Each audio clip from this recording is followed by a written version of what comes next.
तो दिवस साधा नव्हता. घरात लगबग होती.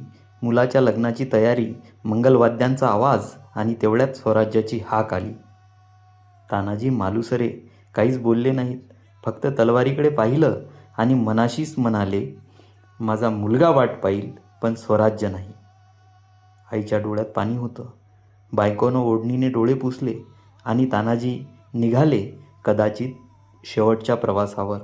रात्रीचा काळोख, कोंढाण्याचा उभा कळा, खाली दरी, वर शत्रू, एक चूक आणि मृत्यू.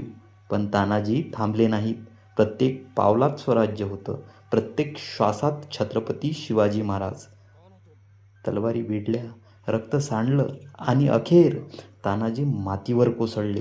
कोंढाणा जिंकल्या गेला, पण एक बाप हरपला, एक पती हरपला आणि स्वराज्याने आपला सिंह गमावला. छत्रपती शिवाजी महाराज म्हणाले, गड आला पण सिंह गेला.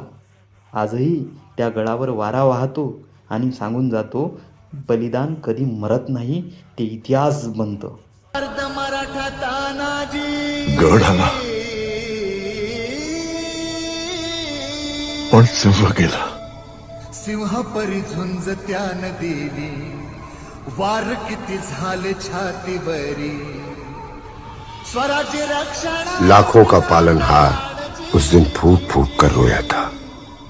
कौन